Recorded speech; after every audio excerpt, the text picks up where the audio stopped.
porque começou nosso Covid neonatal lá na maternidade escola. Começou a Então, chover Covid neonatal no Brasil, né? no Brasil Hoje eu, inteiro. hoje eu perguntei para uma físio que trabalha numa maternidade pública aqui de Floripa, ela falou que eles não tiveram nenhum caso ainda. Nenhum. Nem bebê, nem mãe, É, ninguém. ninguém, né? É. Então, sempre estão relatando um caso, dois casos suspeitos, mas até agora sem confirmação de teste do recém-nascido, só confirmação de teste materno, né? Mas a gente, Aham. eu já estava até pensando, acho que o novo título da live é a nova face da pandemia, né? Aconteceu o que a gente estava temendo, né? Chegou na nossa população neonatal.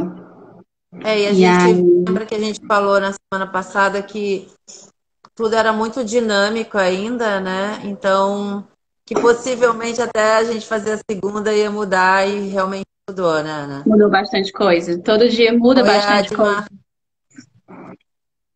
Então fala um pouco, Ana. A gente está conversando um pouco assim para o pessoal ir entrando, né? Porque ainda tem pessoas entrando e porque é um Uhum. assunto, acho que de muita relevância mesmo, muito interessante. Como a gente falou na última vez, eu não sei, até uma pergunta que eu faço para vocês. No meu Instagram, eu não vejo nada sobre neonatologia. O que vocês me dizem? Tipo, profissionais falando sobre neo, fisioterapeutas, né? Em geral, porque eu tenho basicamente fisioterapeutas no meu Instagram e, e não vejo falarem, marcarem lives ou ser discutida a neonatologia nesse Até momento. agora também não vi. Eu Não? acho que, assim, pela minha rede social, acho que só o RTA está fazendo, né? Vejo poucos estudos, até agora tem 27 publicações, eu vi isso agora às 16 e pouquinho. E dos estudos falando do NEO mesmo, só dois estudos. A maioria fala de mães com pneumonia por Covid que tiveram bebês, né, com swabs negativos. E aí até agora a gente não tem nada relatando um pouco do paciente neonatal com Covid, né? Não tem nenhum achado radiológico. Eu, particularmente, das tomografias que eu vi, só vi tomografia pediátrica, não vi nada neonatal ainda. E aí a gente está nessa espera, né? Nesse aguardo de que algo seja publicado. Ainda são casos muito remotos, né? Eu fiz esse levantamento, hoje são 217 casos relatados no mundo todo, de recém-nascidos suspeitos Covid, né?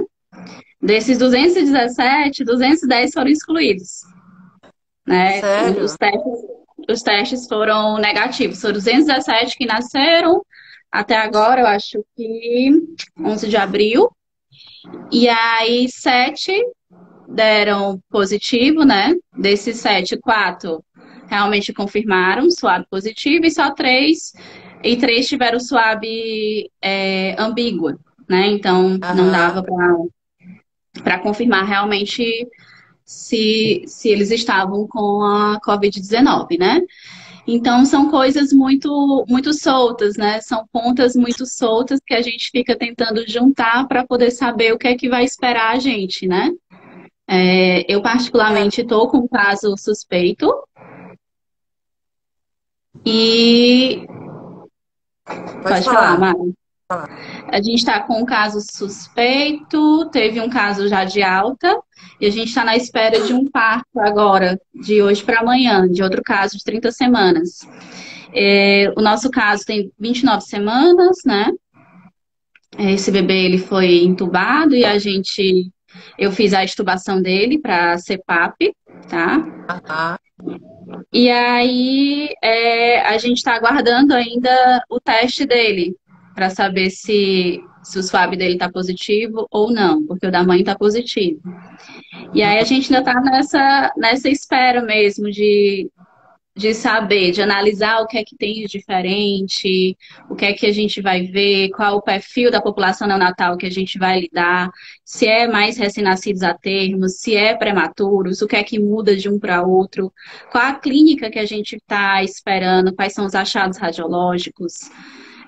A gente tem uma grande dificuldade, uma grande limitação na neonatologia, que é a não realização de tomografias. Nem todas as UTIs neonatais do Brasil, eu desconheço que tenham tomógrafos Aham. com facilidade para diagnosticar, que seria o padrão ouro depois do teste do teste laboratorial, seria a confirmação com a tomografia, tá? E a gente tem a possibilidade de realização de radiografia. E a radiografia, ela não detecta a sintomatologia muito leve da COVID no paciente neonatal e pediátrico, até agora, pelo que eu vi, né? A gente não tem como distinguir muito o que se encontra, porque já faz parte do nosso perfil, tá? A gente vai falar logo à frente quais são os dois principais achados radiológicos dos pacientes com COVID. E praticamente é o que a gente já trata rotineiramente, tá? Aham.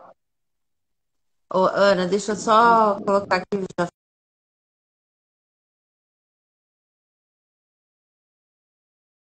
uso de CPAP. Você falou, né, na nossa última live que era para as pessoas os profissionais se atualizarem na Fiocruz, né, no Instituto, exatamente, não lembro se era no Fernandes Figueira, né, mas na Fiocruz, Não, no na portal de boas práticas. Portal de Boas Portal de boas Práticas. práticas. É a Tá. Fiocruz, Ah, não na é. Fiocruz, né? E, Uhum. mas assim, o que está se falando alguma coisa sobre isso? Que também me parece bastante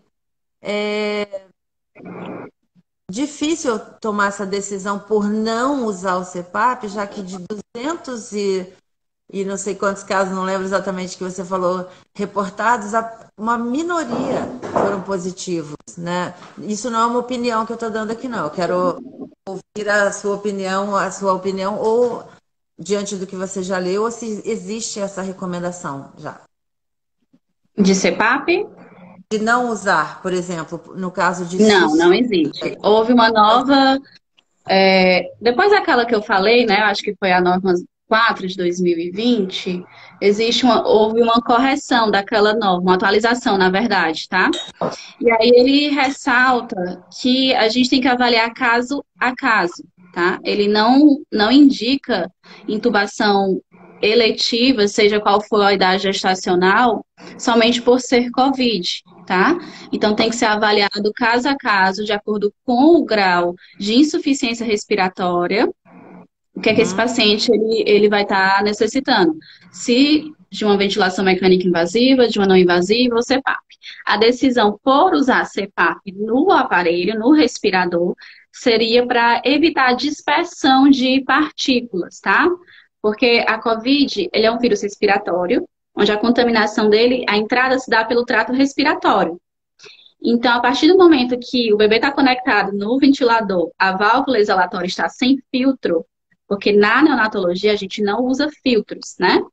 A gente não usava, Uhum. pelo viés de dar resistência ao sistema respiratório, tá? Só que existe um filtro atualmente no mercado, que é um filtro que ele é o único filtro que ele filtra essas gotículas, que é o filtro EPA, tá? Epa. A gente não usa como no paciente adulto os filtros trocadores de calor e aquecimento como a HME, tá? A gente vai usar o EPA, que a gente acopla na válvula exalatória do respirador e ele vai barrar a dispersão dessas gotículas, tá? Então, assim, até o atual momento, isso pode mudar, isso tem mudado dia após dia. Todos os dias eu faço uma consulta exaustiva na PubMed para saber o que é que está acontecendo, se o que eu falei ontem mudou hoje, né? Aham. E, e até isso, até o que a gente estava conversando sobre aquele guideline, né? Aquele da insuficiência respiratória neonatal, ele fala isso, que os profissionais têm que estar em alerta o tempo todo, porque isso está mudando muito rápido, super rápido. E até E aí, parece que essa questão, assim, que vem sendo paulatinamente falada no Brasil, porque quando começou a história do Covid, existia quase um mantra, né? Criança não desenvolve Covid, ela pode ser portadora, mas ela não vai desenvolver a doença. E neonatologia, então, nem se falava, né? Uhum. E eu não sei se o Júlio já entrou aqui. Na hora que ele chegar, eu gostaria que ele desse uma cenadinha pra gente, que a gente vai chamá-lo aqui um pouquinho, só para ele falar da realidade do Rio de Janeiro, que estão aparecendo bastante bebês com Covid, né? Assim como você já viu aí, e vocês devem estar recebendo ah, outros bebês. No Rio também tem acontecido Tem vários uma casos, dúvida mas aqui. o É pessoal uma dúvida está aqui. nos Se a assistindo. incubadora, Serve de se a isolamento incubadora. de Não, N95 Face Shield? não, não, tá? Eu vou já chegar a esse ponto, mas só para a gente falar aqui, tá?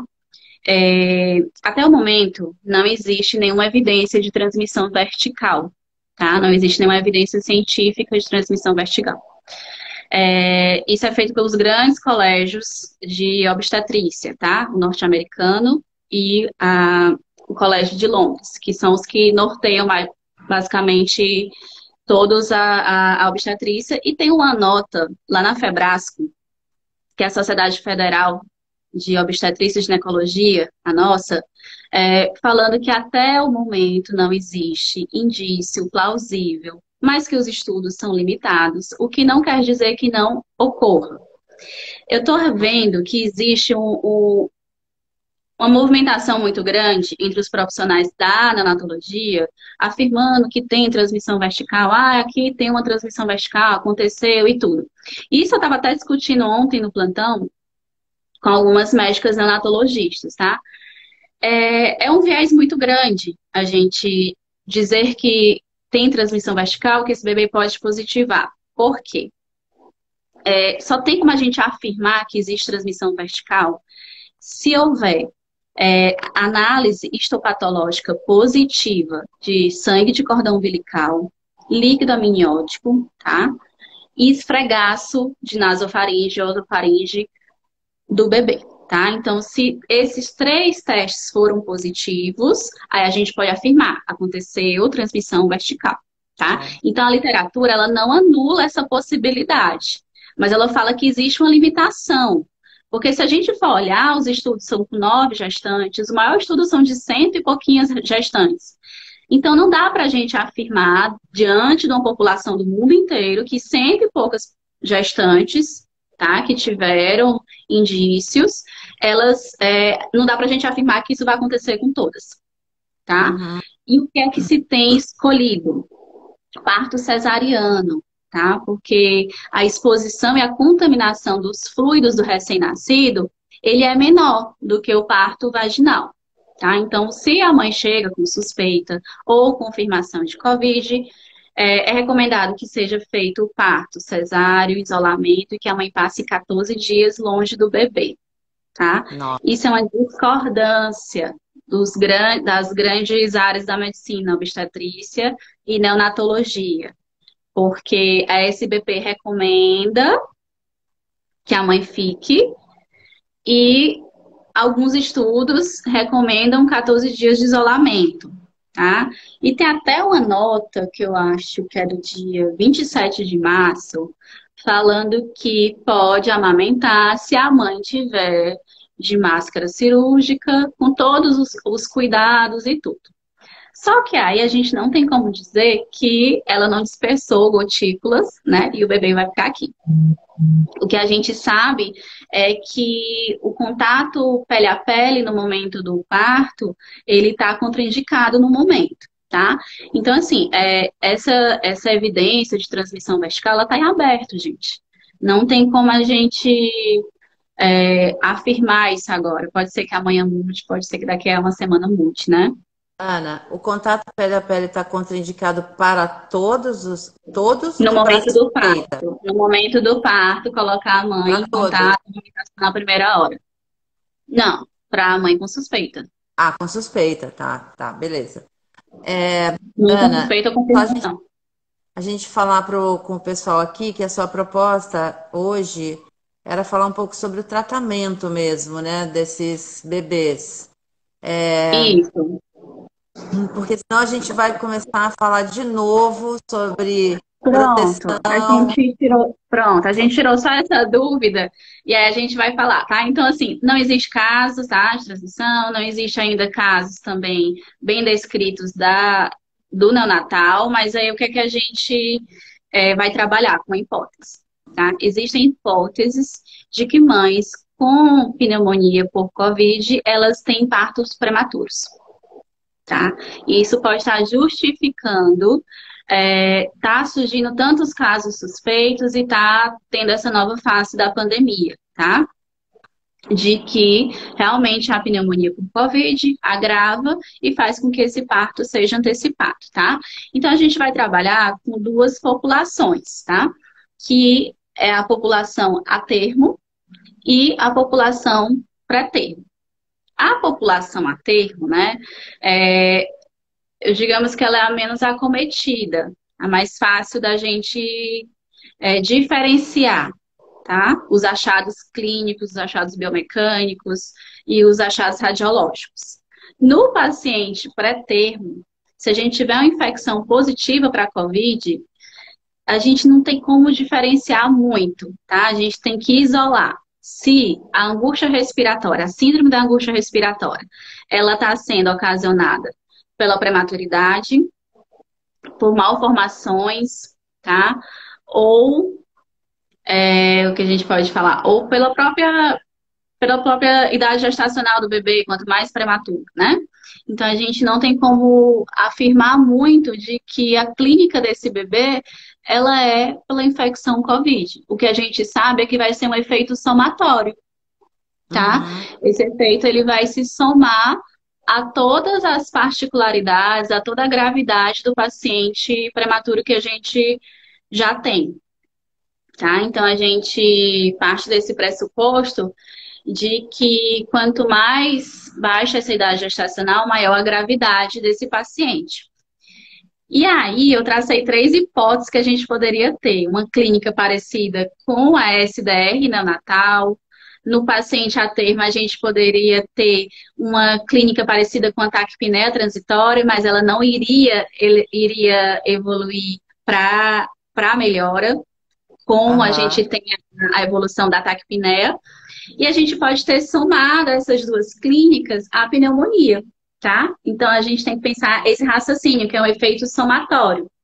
Então é que a gente vai ter o paciente prematuro que está infectado com COVID, certo?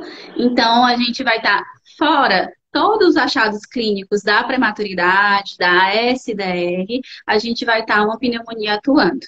Isso quer dizer que a gravidade, ela é maior, tá? Então, as chances desse bebê entrar no choque séptico, dele ir a óbito, ela é maior se a gente tiver realmente um teste positivo COVID nesse perfil populacional, tá? E aí, Mari, eu fiz um desenho, gente, para vocês entenderem o que é que acontece. Não sei se vai dar para ver, mas eu fiz um pouquinho grande. Ana, Ana, só um Oi. minutinho. A Cíntia está dizendo, pena que o vídeo não carrega. É a O Ana que você não meu? está vendo, Cíntia? Você não está conseguindo ver a Ana, não consegue me ver? O que está acontecendo? Porque se o vídeo não estiver carregando para ela, ela não vai ver o seu desenho. Eu passei muito tempo fazendo isso.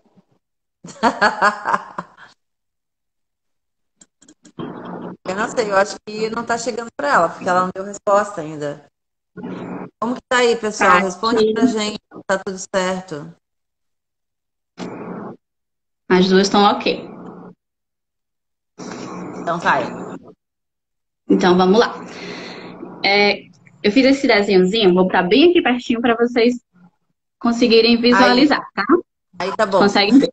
Então a gente vai entender o quê? Que é um vírus respiratório, que a entrada dele é pelo trato respiratório, tá? Então a COVID, ela tem uma afinidade muito grande com as células respiratórias. Ela vai começar pela epitélio brônquio. Então, ela vai entrar pela viária superior, pelos brônquios, de acordo com a nossa imunidade. Vai barrar ou ela vai chegar até os alvéolos, que é onde vai ter a atuação, tá? Então, a infecção por Covid, ela vai atuar no tecido conjuntivo e nos alvéolos, certo? Por que que é tão perigoso nesse perfil de população, tá? E por que que esse vírus, ele é tão perigoso, tá? Para o nosso perfil de paciente. Porque ele gruda no muco, tá? Ele gruda no muco, no epitélio, e ele vai tentar passar a barreira do tecido conjuntivo. Ele vai reduzir a atividade mucociliar, porque ele consegue se ligar a uns receptores chamados conversores de angiotensina, tá? Aí, quando chega nesses conversores, eles vão chegar lá nos macrófagos, que são as nossas 3 células epiteliais aqui do alvéolo, tá? São os macrófagos, os pneumócitos tipo 1 e os tipo 2. A gente sabe muito bem que na neonatologia, os pneumócitos tipo 2 são os responsáveis pela síntese surfactante pulmonar. Quanto mais prematuro, menos surfactante pulmonar eu vou ter, tá? Então, quando a COVID, né, quando o vírus, ele entra, ele se liga com essa enzima conversora de angiotensina. Os macrófagos, eles tentam expulsar o paciente neonatal, ele não tem esse sistema de defesa, tá? Então, o que é que vai acontecer? Vai entrar COVID. Eu desenhei um monte de COVID aqui dentro do alvéolo, tá? Eles vão entrar. Eles vão entrar no alvéolo, tá?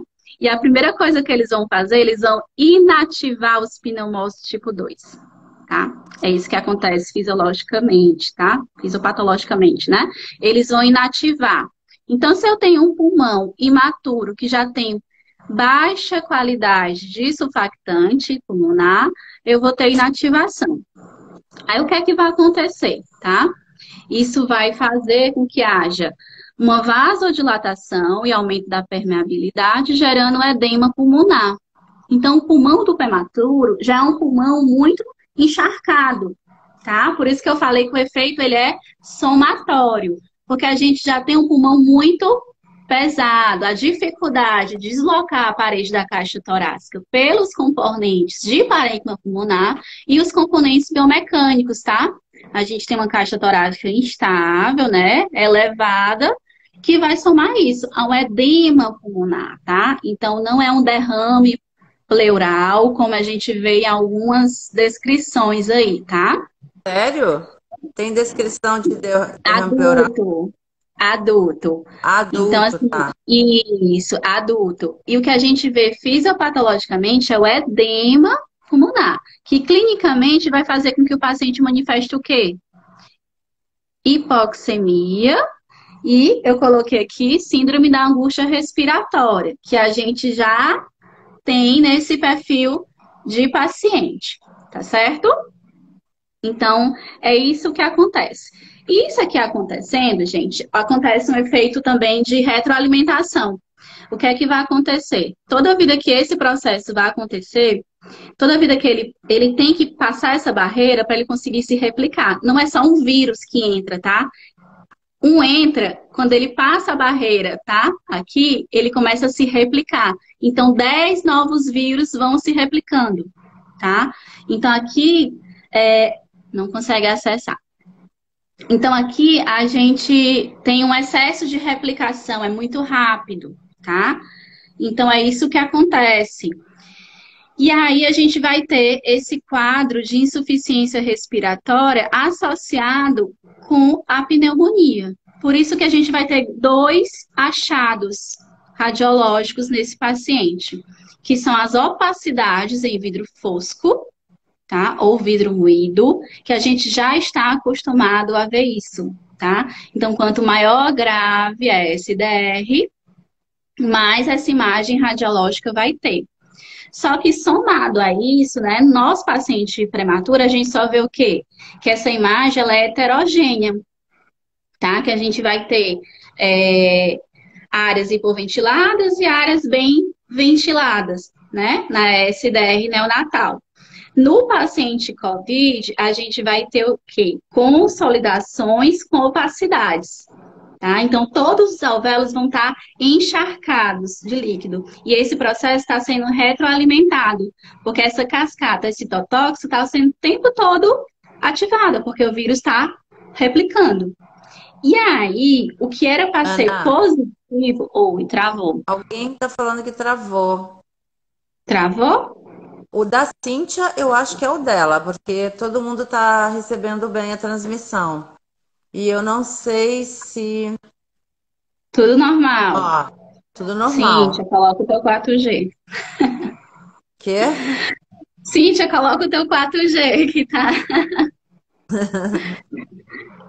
Então vamos lá, tá? Então, Então, Ana, eu sei que você está conduzindo o raciocínio, mas meu papel aqui é da gente cuidar do tempo também, né? Assim, pronto. Aí vamos lá.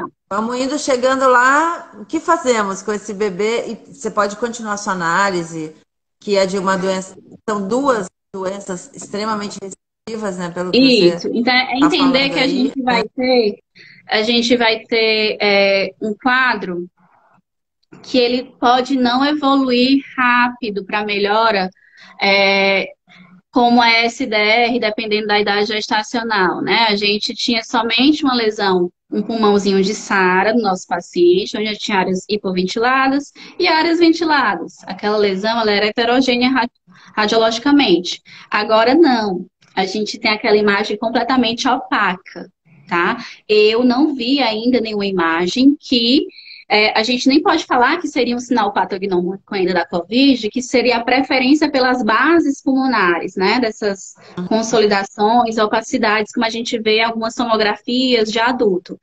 A gente não tem imagens ainda neonatal para ver se realmente no neonatal vai se comportar do mesmo jeito, essa preferência pela periferia bilateral sempre e pelas bases pulmonares, tá? Então a gente vai ter somado a um parênquima pulmonar pouco complacente, um edema pulmonar acontecendo, um processo inflamatório muito grande acontecendo, somado ao que a gente já conhece. Uma caixa torácica muito instável, uma caixa torácica mais elevada. Isso faz com que o bebê ele necessite cada vez mais de um suporte ventilatório invasivo e que esse gasto energético seja elevado, tá? Então, se esse vírus está replicando muito, o que é que está acontecendo? Esse gasto energético, ele não vai cessar, tá? Então, eu estava lendo e fiz uma aula no sábado passado à noite, falando que, assim, que não adianta a hipertermia que o Covid causa, não adianta você dar antitérmico, que não vai cessar enquanto não cessar a replicação viral. Tá? E isso é um fator muito confundidor no paciente neonatal, porque o paciente neonatal ele oscila muito a temperatura no mesmo dia, tá? Então, tudo na NEL vai ser um pouco mais complicado da gente diferenciar se aquele quadro clínico que o bebê está apresentando é relacionado à prematuridade, que é uma síndrome, né? São vários comprometimentos, ou se está somente relacionado a infecção viral, a pneumonia por Covid-19, tá? Então, se a gente estabelecer essa linha de raciocínio de que sempre vai ser um efeito somatório, vai ficar mais fácil da gente evoluir esse paciente, tá? E aí, eu coloquei esses achados biomecânicos, Mari, que você pode me ajudar a se está certo, se não está certo, né? E aí, dependendo do raio-x, né, do que a gente tiver, eu não sei o que é que a gente vai ter, pode ser que esse bebê ele tenha uma preferência de distorção de caixa torácica nas bases, onde existem as áreas de consolidação pulmonar, tá? A gente pode futuramente tentar fazer essa associação.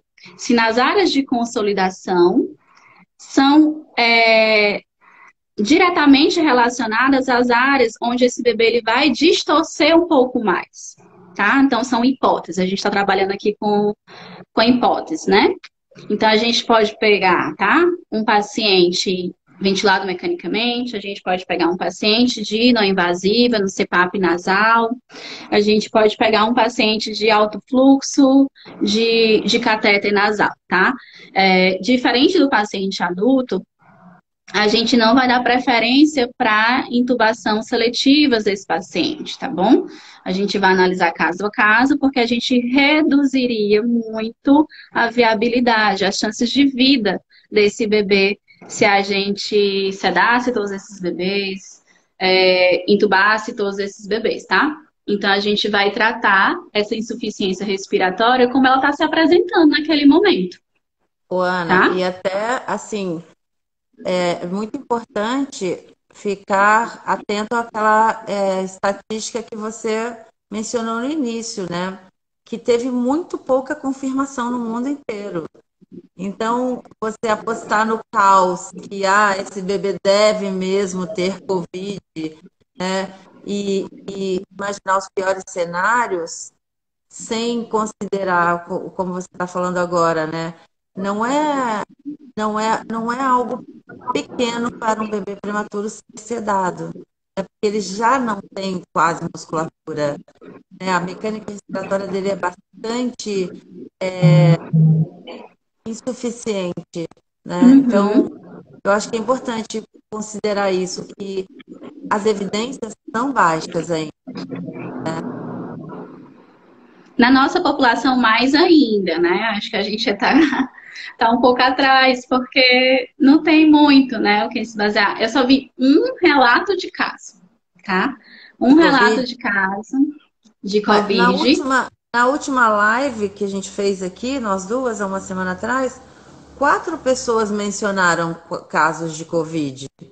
Hoje, não sei se Descrito na foram literatura, eu confirmados só ou se vi são um. pessoas diferentes, né? A gente Se tem são... um caso aqui no Ceará, tá? Numa rede estadual, no hospital estadual, de um broncodisplásico, tá? Que fez transmissão comunitária no centro cirúrgico, eu acho, uma coisa assim. Esse bebê tá há 4 meses internado e ele foi fazer uma Coitadinho. correção cirúrgica e aí ele se contaminou, né? Eu cheguei a ver realmente o exame dele, o PCR dele positivo. E aí é importante que a gente vai traçar várias coisas, sabe? Eu acho que até uma coisa que é importante a gente fazer é traçar também essa possibilidade, né, de como a gente sabe que as transmissões podem ser comunicadas nesse paciente. Então, a gente pegar o paciente neonatal somado com o COVID, o paciente prematuro somado com o COVID. Então, o que é que a gente pode pegar e entender? Que a base vai ser a imaturidade, né, do paciente prematuro somado a uma pneumonia viral. Um paciente broncodisplástico já é um paciente Nossa, pneumopata crônico, com crônico. grande tendência à hiperinsuflação, com vários sinais de cristalização do esforço e que a gente vai estar somado isso a uma pneumonia viral. Então, as chances desse bebê agravar cada vez mais e piorar, chegar a óbito, é muito maior, tá? Então, o Júlio está aqui falando que tem muita subnotificação, assim como em todo o perfil populacional. Infelizmente, a gente falou isso até na live passada, nós subnotificamos aqui, porque a testagem só é feita em pacientes graves, tá?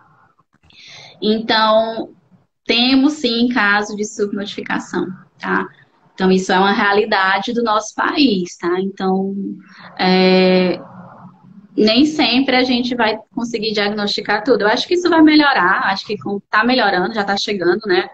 Vários testes. Mas Isso não é uma realidade só do nosso país, não. Ontem eu acho que de tudo, né? troquei umas mensagens com uma profissional que trabalhou comigo aqui em Floripa, ela é da área de educação física, e ela mora na Holanda. E a gente- comecei a conversar perguntando como é que estavam as coisas lá. Ela me falou que lá tem, porque lá eles não testam, eles não estão conseguindo testar a população. O que está sendo importante é que a população realmente fica em casa, né? Mas testes também eles não têm, não tem como saber verdadeiramente quais são, qual é esse número, né, de pessoas que foram desenvolveram o A Covid, doença, né? a doença. Isso.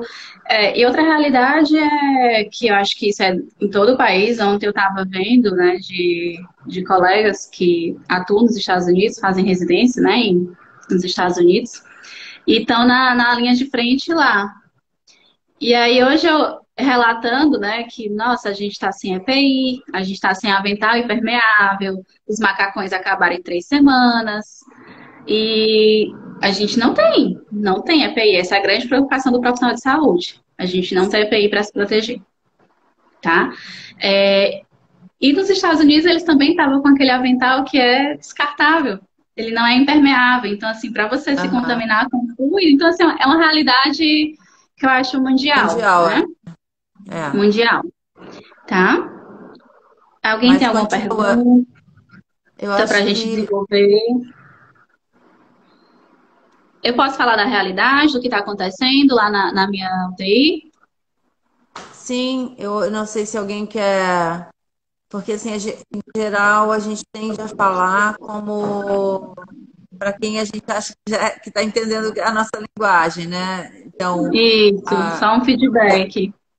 o que a Ana falou aí, essa associação da prematuridade com toda essa fisiopatologia, porque para Ana, para mim, para muita gente que está aqui, dá para imaginar já o bebê como que isso agrava o quadro de um prematuro, especialmente dificuldade para respirar só por ser prematuro. Mas alguém está ótimo, acho que é para continuar o raciocínio aí, Ana. E depois a gente podia tirar um tempinho para chamar o Júlio aqui para ele falar um pouquinho da realidade lá do Rio, porque parece que no Rio já tem bastante bebês, assim,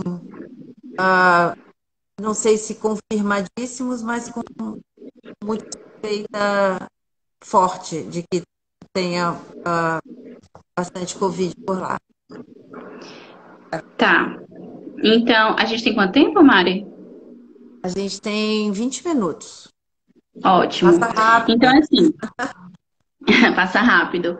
Então, lembram que eu falei na vez passada sobre fazer um corte, né, na UTI que vocês estivessem, com 2 metros de isolamento e tudo, né? O que é que tá mudando? A gente não tá conseguindo filtro EPA, tá? Compra, tá demorando, porque tá tudo parado.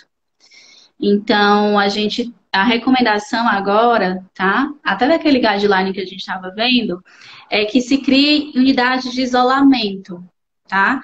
Então, você pegue uma unidade e transforme ela em COVID, que eu acho que é a realidade de todos os perfis dos pacientes, adultos, pediátricos, e agora a gente está fazendo isso na neonatologia, tá? Então, a gente está pegando a nossa unidade de médio risco e está transformando numa unidade COVID, tá? Porque a tendência realmente é aumentar.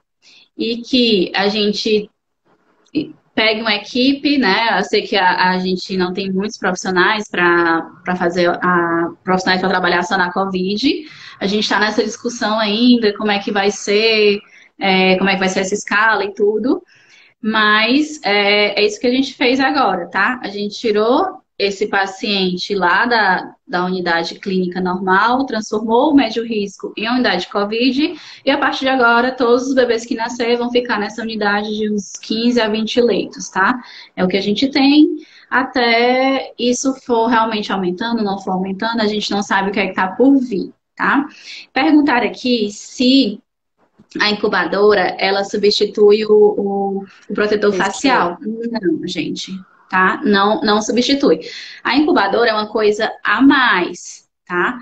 As evidências, né? A partícula, tá? As gotículas, para poder elas conseguirem passar dos brônquios até chegar nos sacos alveolares, ela tem que ser mais ou menos de 5 micrômeros, tá? Então a gente não tem como saber se quando a gente abre a portiola da incubadora, quando a gente abre a portinha para passar qualquer coisa, se vai ter dispersão. As maiores procedimentos de dispersão de gotículas, tá? É a ventilação mecânica, é o momento de intubação, de extubação, aspiração de vias aéreas. Então, não adianta a gente se respaldar somente na proteção da incubadora.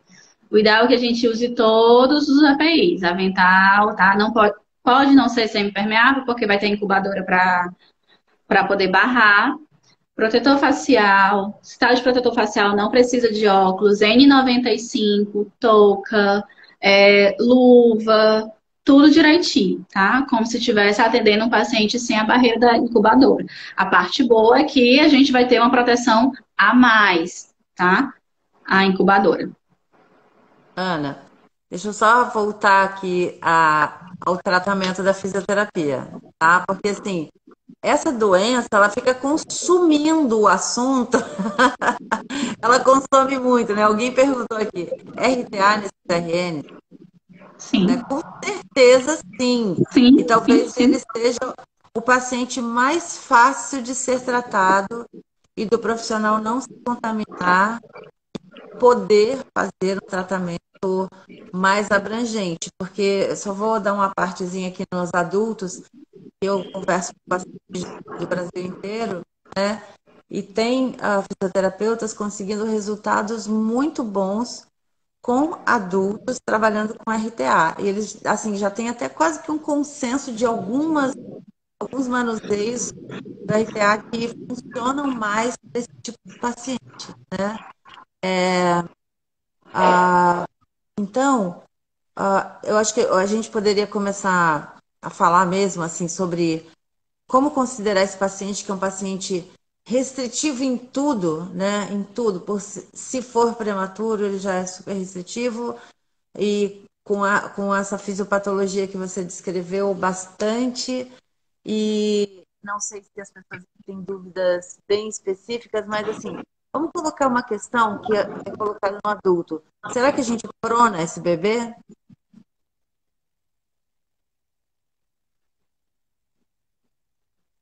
Eu não pronaria. Por quê? Acho que a gente restringiria cada vez mais a. É uma provocação que eu estou fazendo, entende? Uhum, Porque assim, ó, eu não pronaria. porque a tendência é pensar, prono é bom. Prono é bom em neonatologia, né? É porque criou-se essa receita, né, de que quando tá tudo dando errado na neoprona que melhora, Não, mas eu acho que não é só né? isso, é porque realmente prono é muito bom e pode trazer muitas coisas, muitos resultados ótimos para um bebê.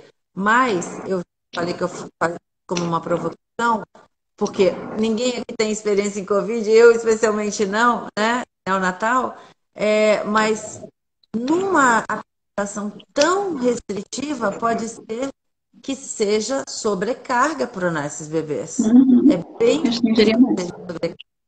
e cause mais restrição. Então, alguém está perguntando quais os manuseios, Ana? Quais os Não é bem manuseios? assim, a gente sabe, mas assim, vamos conversar sobre isso. O Júlio também está atendendo. Se quiser falar aí, mesmo que não seja por voz ainda, Júlio, vai ser ótimo. Não tá atualizando aqui os comentários para mim, tá? Mas assim, né? Vamos parte do pressuposto que seria um paciente prematuro infectado com Covid, tá? Então, vou falar do paciente que eu tava lá, 29, 30 semanas, tá? O que é que a gente vai ter? A gente vai ter um bebê com aquela caixa torácica mais alta, as costelas mais abertas, né? Então, a gente tem uma tendência de uso maior da musculatura acessória, né? Encurtamento da cadeia posterior desse bebê. Então, esse paciente ele está fixado, né? Um pouquinho nessa extensão. Lembrando, se ele tiver realmente com a pneumonia por Covid, ele vai estar um pouco mais taquidispineico do que o esperado, tá? Então, esse bebê ele pode estar com hipertermia e pode estar com ataque de dispneia aumentada, o que resulta desse gasto energético. Então, isso quer dizer que ele vai estar cada vez mais em bloqueio inspiratório. O que é que você É, acha, Mari? assim, não, Pelo eu uso acredito que ele vai excessivo estar em bloqueio inspiratório, mas ele vai ter marcas muito profundas de restrição, como de restrição. as distorções Sim. são sinais de esforço, né? Mas assim, o que que esse paciente ele vai mostrar de muito restritivo? Uma CRF baixa. Uhum. Se ele é prematuro e ainda tem toda essa fisiopatologia restritiva, num segundo momento, o que que ele começa? Ele começa a aprisionar ar pelo esforço. Mas isso aqui são Isso. hipóteses, como você está falando, né? Uhum. são conjecturas, assim como o bebê é prematuro, ele desenvolve a broncodisplasia, né? Porque inicialmente ele não é broncodisplásico, né? Ele sofre uma injúria e tal, mas assim, eu não quero entrar muito nessa temática aqui da, da hiperinsuflação. O uso dos acessórios faz aprisionamento aéreo. Isso a gente já discutiu aqui em várias Uhum. lives, né? O uso continuado.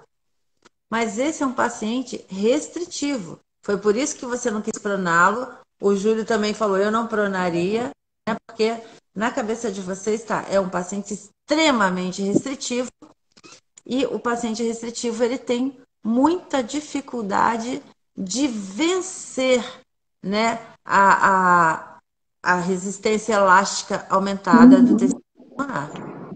E assim, como esse bebezinho, mesmo termo, mesmo se ele fosse termo, né? E ainda mais sendo prematuro, ele tem músculos muito pouco desenvolvidos para enfrentar essa batalha, essa sobrecarga tão grande. A caixa torácica dele, em várias áreas, ela vai ser sugada para dentro. Que isso não é só o esforço em si e a distorção, mas a restrição de volume. Eu estou aqui hipotetizando, né? Uhum. E acho que deve-se considerar muito isso. E a pessoa perguntou, então, quais manuseios? Porque a gente sabe que neonatologia a gente tem um alcance muito grande, Uhum. né?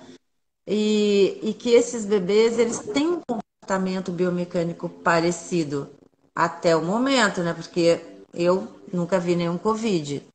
Eu acho que está atualizando o que está. Vocês estão me ouvindo, gente? Não sei. Ana, você está me ouvindo?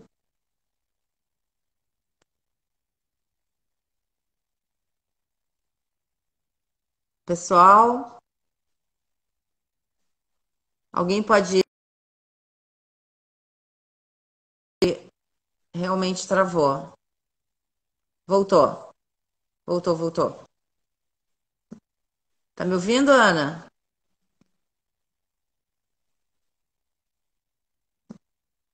A Ana não tá me ouvindo.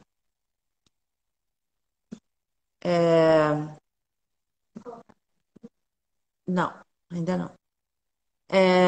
Olha só, gente, eu vou continuar falando um pouquinho para ver se a da Ana entra.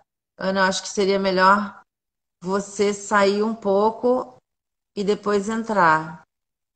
Que o seu sumiu.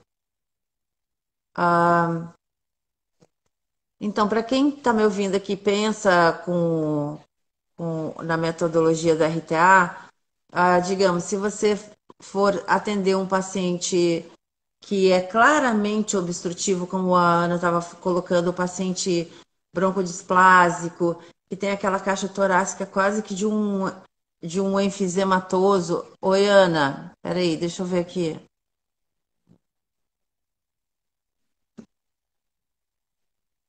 Ah,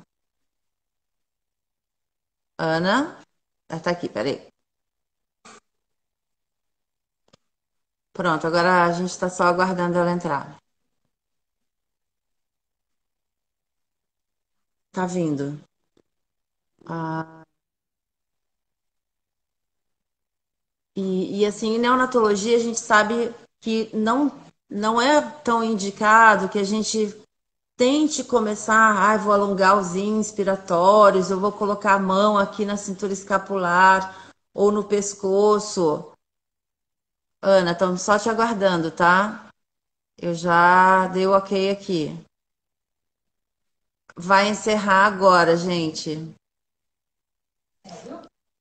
Sim. Não, não, não, não, não vai encerrar agora. Mas a Ana tá difícil entrar. Só tô eu aqui. Tá aguardando a Ana. Então, o que eu estava dizendo para vocês, né? Esse paciente, quanto mais esforço ele faz, e se ele for ainda, como a gente está colocando aqui, um paciente restritivo, menos a gente deve tentar trabalhar na cintura escapular, no pescoço, e fazer, por exemplo, manuseios como apoios. abdominais. Porque esse bebê, ele vai estar com tanto uso da musculatura acessória que é muito Oi. importante que a gente não coloque as mãos nessas regiões e que você comece um manuseio que seja mais amplo, por exemplo, com ajudaíns e reposicionamento costal, desimpactação da coluna e dê muita atenção à fisiopatologia. É um paciente restritivo, então o que eu tenho que fazer? Eu tenho que ajudá-lo a inspirar. Eu preciso ajudar a inspirar. Ah, se ele estiver bloqueado, se eu conseguir abaixar que ele não vai respirar melhor, vai, mas ele vai estar usando muito essa musculatura. Então, talvez seja importante a gente não, pelo menos não começar dessa maneira. Eu fui falando aqui, Ana, porque você sumiu aí no. Então, eu concordo, tá? O meu raciocínio, até com o atendimento do nosso paciente lá, foi basicamente esse, tá? É um paciente com bastante uso de musculatura acessória, esse paciente com bastante restrição. Então, começar pelo alongamento de cadeia posterior, fazer o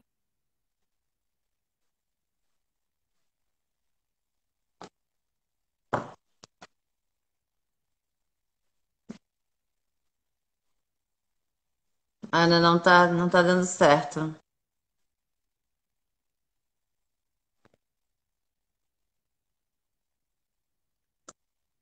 Pessoal. Ô, Júlio, tenta entrar aí. Entrou, Ana? Entrei. Pronto. A Ó, posição alguém está perguntando sobre não. prono.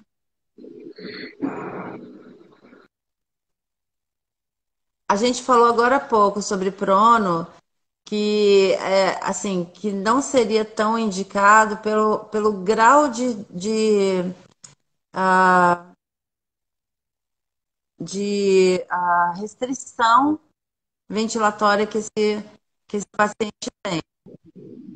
Tá? Essa movimentação do compartimento torácico abdominal pronando esse paciente. E lembrando, gente, que a gente está tratando um paciente agudo, tá? Neonatal. A gente vai ter algumas restrições de posicionamento nas primeiras horas de vida, tá? Então a gente tem que raciocinar inicialmente que a gente vai atender esse bebê em supino. Então, o que é que a gente pode fazer com ele em supino? O Júlio está falando que o pronto pode se tornar uma carga. Sim, pode se tornar uma carga inspiratória, tá? Então, a gente tem que otimizar o que a gente puder fazer em supino, tá? Então, eu alongaria posterior, faria alongamento do espaço costal, tá? Reposicionamento costal e ajuda inspiratória. Para, quem sabe, no mesmo dia ou em outro momento, a gente sabe que no RTA a gente trabalha construindo o atendimento, tá? Que às vezes eu vou formar bases, né? Assim, o alicerce naquele atendimento para daqui a 1 hora, 2 horas eu conseguir outro objetivo, né? Vou conseguir alongar os músculozinhos, tá? Então eu vou criando essas possibilidades, respeitando o máximo possível o paciente, tá? Então quem vai dar o limite, tá? É o bebê, tá? Então, a Mari, eu nunca me esqueço disso que você me falou no meu primeiro curso básico, né? Há alguns anos atrás, né?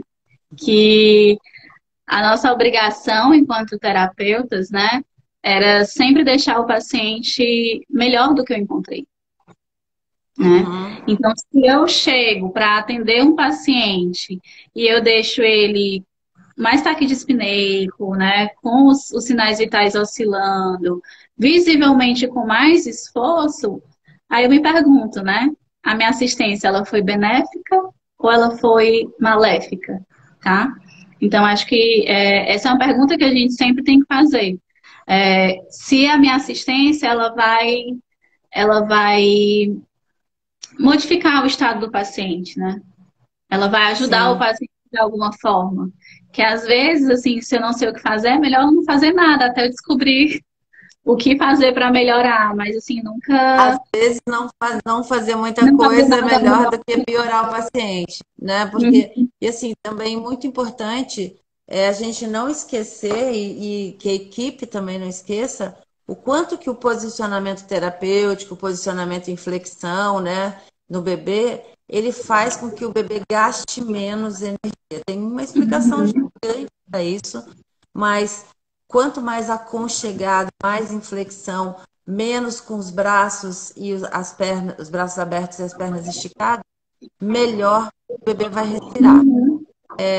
Ana, provavelmente daqui a pouquinho vai terminar. Eu queria pedir para vocês para voltarem, que a gente vai chamar o Júlio, tá? Para ele falar um pouquinho da realidade. Aí depois eu chamo a Ana de novo para a gente encerrar, tá? Tá bom. Talvez mais alguém, se alguém também quiser falar sobre a experiência, se atendeu algum Covid em neonatologia, mas hoje não teve nenhuma manifestação aqui a esse respeito. Na nossa outra live, algumas pessoas falaram que tinham atendido Uhum. bebês com Covid, né? Mas acho que é um momento de aprendizado enorme, né? Tá. A gente tem 27 segundos e que todo mundo vai aprender bastante e a gente vai continuar aprendendo depois, porque a gente não sabe quais serão as sequelas, né? Ah, tem uma coisa para falar sobre isso. Fibrose pulmonar. Sim. Júlio, na hora que a gente voltar, eu vou te chamar, e aí depois você fala um pouco, aí depois você sai, a Ana entra e a gente encerra. Boa E noite, aí, tudo bom? boa noite, Mária, tudo bem? Então, assim, só complementando um pouquinho, falando um pouquinho da realidade aqui do Rio, a gente tem uma estratégia muito próxima do que a Ana falou aí de... Te chamei aí, Júlio, esperando você entrar. Boa E noite, aí, tudo bom? boa noite, Mária, tudo bem?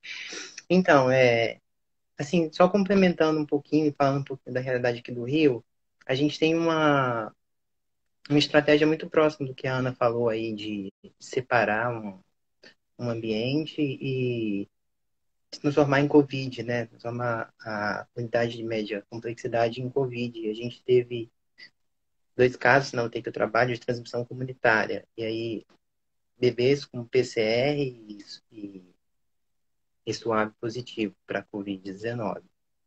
Teve um bebê de 29 dias e tem um bebê de 1 mês e 2 dias. Os dois bebês, eles apresentam fenótipos diferentes. E como a gente viu aí nos trabalhos, a gente tem o fenótipo de doença que apresenta que evolui com SARS bem grave, né? Que aí foi a fisiopatologia que a Ana descreveu, né? De infiltrado e de alteração radiológica grave. E a gente tem outro bebê que apresentou o fenótipo mais leve, que é coriza e um pouco de taquidispneia, sem imagem radiológica importante. A estratégia que a gente está usando lá na UTI que eu trabalho realmente é essa, é tentar diminuir a carga dos bebês o máximo possível, tentar desimpactar os bebês o máximo possível. E aí a gente vai nesse caminho aí que vocês conversaram um pouco. Eu acho que é isso mesmo, é deixar o bebê gastando o mínimo de energia possível, porque ele já tem muito trabalho aí com a replicação do vírus e muito trabalho com a defesa dele próprio e da situação dele mesmo. Ô, Júlio, e você que viu um bebê assim mais grave, confirmado, você observou alguma diferença? Alguma coisa chamou atenção? Ou ele se comportou como um bebê tendo uma doença restritiva grave e parecido com os outros que você já viu ou não? Você poderia. Claro, é uma observação bem inicial, mas é uma curiosidade, eu acho, para todo mundo. Então, eu acho que assim, o que mais diferenciou esse bebê, no início ele não apresentou tanta diferença por conta do Covid, a doença de base dele, da prematuridade, era o que prevalecia. Depois, quando o achado radiológico se tornou importante de fato, aí é que a gente consegue perceber mais as distorções e o uso em si do desconforto que o bebê apresenta, da taquispneia que o bebê apresenta. E aí ele evolui muito mais rápido do que um bebê convencional, do que um bebê prematuro convencional. O Ah, esforço dele é muito maior, entendeu? Assim, a distorção dele é maior, e aí, como vocês estavam falando, a cristalização do esforço é importante. E aí, o que a Ana falou, eu achei que caiu como uma luva. Eu acho que, assim, é você aguardar mesmo e construir o atendimento. Eu acho que isso deve ficar na cabeça aí das pessoas que estão vendo. É construir o atendimento para que no próximo você consiga chegar em outra etapa. Eu acho que é você tentar fazer um pouquinho para que no próximo você consiga reduzir um pouco mais o esforço desse paciente. ô, Júlio, estão perguntando aqui se o achado radiológico dele era. Só um minutinho. Era vidro fosco? Se fizeram tomografia desse bebê ou não? Então, não fizeram tomografia, fizeram raio-x e ultrassom, tem derrame. Só um instante para eu pegar aqui o último laudo, para eu passar para vocês.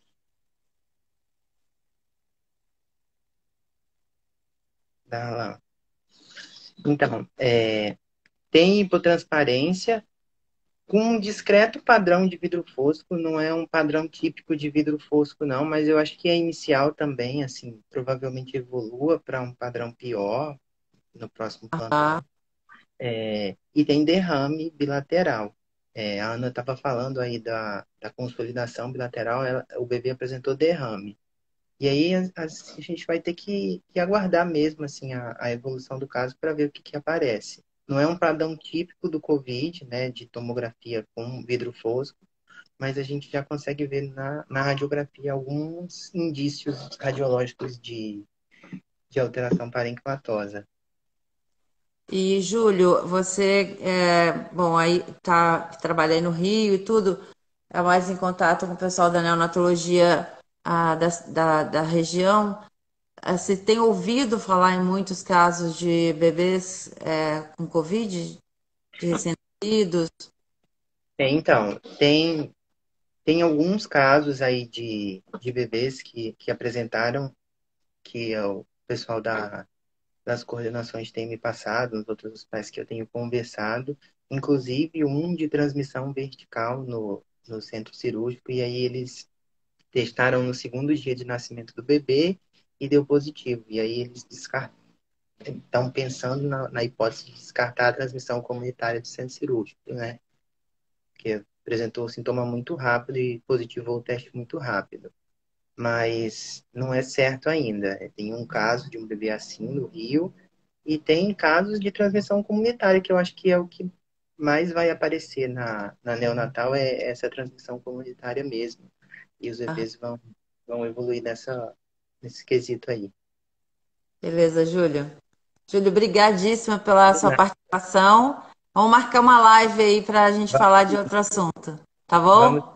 tá Um bom. Beijo. beijo. Chama a Ana aqui agora para a gente terminar essa live. Ótimo. Então, eu não sei se o pessoal também quer colocar alguma pergunta, fazer algum comentário. A Ana vai fazer as considerações finais e a gente vai encerrar daqui a pouco a live, tá bom? Bom, Por gente, enquanto, não tem obrigada. nenhuma pergunta, Ana, se você quiser fazer suas considerações finais. Então, né, eu acho que a gente está nessa construção juntos, né? A gente está nessa linha de aprendizado, todo mundo junto, aprendendo dia após dia. É um momento muito exaustivo para a gente, porque fora tá na linha de frente, trabalhando excessivamente, a gente está, quando está nos dias de folga, estudando também, tá? Então, é um momento que a gente está sendo convocado mesmo a viver a nossa profissão intensamente, né? A estar na assistência com o paciente, a estar estudando, tudo está mudando muito rápido. Então, quanto mais a gente estiver estudando, né? A gente vai estar mais hábil e preparado para assistir esses pacientes, tá? É, uma equipe treinada, né, e uma equipe experiente, ela tem maior chance de sucesso, tá? E menor risco de contaminação também, tá? Que esse é o grande medo que a gente tem, né? Todo mundo tem esse medo. Em que momento eu vou me contaminar? Será que eu vou me contaminar, né? Então, esse medo existe, mas a gente tem que estar ciente do nosso chamado, né? Da nossa profissão, tá? Então, respeito sempre ao paciente, sempre respeitar o corpo do paciente, tá? Então, é o bebê que vai dizer até onde você pode ir, tá? É, estejam investindo no paciente de vocês, né? Não tenham receio de atender, lógico, com EPIs necessários, né? E se colocar aqui, eu acho que o momento é que se cria uma rede de apoio muito grande de todo mundo que trabalha na área neonatal, todo mundo que trabalha com RPA, tá? Nesse perfil de paciente é que a gente esteja se apoiando, compartilhando estudos que a gente esteja achando, compartilhando experiência. Ah, eu fiz manuseio nesse paciente, esse paciente respondeu dessa forma, a gente conseguiu estubar, para a gente conseguir construir juntos, né, esse plano assistencial, né, e essa crise vai passar, né, eu tenho muita fé nisso, que a gente, daqui a um tempo, a gente vai passar todo esse momento que a gente está vivendo, mas o ideal é que a gente saia melhores do que a gente entrou, tá? E é Eu acho isso. que a gente vai ter pontos melhores, outros bastante traumáticos, né? Porque passar por uma pandemia como essa é algo avassalador para a humanidade e para cada indivíduo também, né? Mas é uma das coisas que eu gostaria de dizer para vocês é que não percam a oportunidade de aprender observando, né? Isso. E assim, ó, doenças feias, a gente tem que acreditar que elas são feias. A gente não pode vacilar com elas. Como eu falei para vocês, quem está na neonatologia tem até muito mais possibilidade, com menos medo de contaminação, de tratar esses bebês.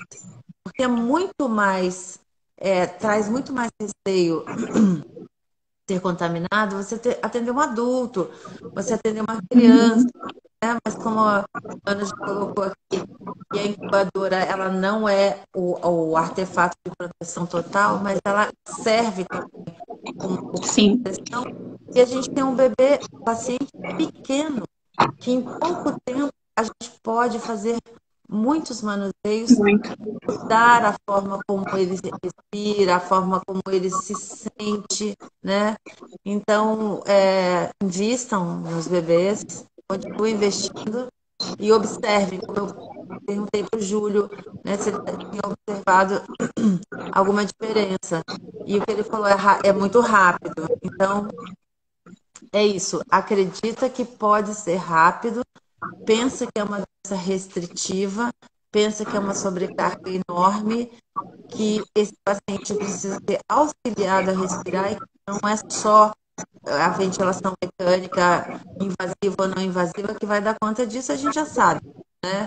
Porque tem todo um do resto do corpo e as características dessa faixa etária. Então, acho que a gente está mesmo aprendendo, né? Talvez daqui 2, 3 semanas a gente volte aqui para conversar sobre neonatologia e seja um cenário, ou 10 dias, seja um cenário já totalmente diferente, que exista mais conhecimento a respeito, né? Então, é isso. Estamos aqui, como sempre, aprendendo. O pessoal está agradecendo, Ana, que as lives são ótimas, maravilhosas, que essa foi mais uma live maravilhosa. A gente agradece muito por poder trocar com vocês aqui, por vocês estarem presentes. Já ficou assim, Só dizer uma coisa. Quer? Só falar mais uma coisa. Fala, claro. Eu vejo essa crise como um momento muito grande de crescimento da fisioterapia, tá?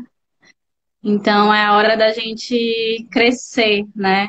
Falar que o paciente ele não respira só com o ventilador, tá? Ele tem um corpo que respira. Então, vamos aproveitar, tá? Essa oportunidade e crescer a nossa profissão, né?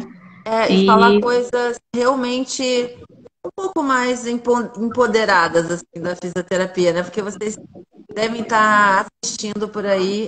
Muita gente falando, passando informações para a população que não deveriam ser relevantes no momento, não seriam em qualquer, mas a fisioterapia está tendo uma oportunidade enorme de Uhum. terapia respiratória, né? De mostrar o que, que ela pode fazer pela sociedade. Como você disse, né, Ana? A fisioterapia respiratória não está somente ligada à ventilação mecânica. Claro que na Covid, já falei isso aqui várias vezes, existe também talvez uma diminuição do manuseio por causa dessa fantasma da contaminação, né? Que é uma coisa que realmente para o profissional que está ali é algo que a gente precisa considerar que é forte, é muito forte, né? Mas vamos tocar o corpo do paciente sempre, né? O que der para fazer é importante para ele. Obrigada, Mari. Obrigada Boa também, noite. Ana. Beijo. Tchau, tchau. Pessoal, amanhã eu vou estar numa live na Neuroeducando, às 19 horas, e depois na quarta-feira eu também vou estar na Inclusão Eficiente. Nesses dois canais, eu vou falar bastante de paralisia cerebral, tá? Terapia respiratória na paralisia cerebral. Tá bom? Beijo, gente. Tchau. Beijo, beijo.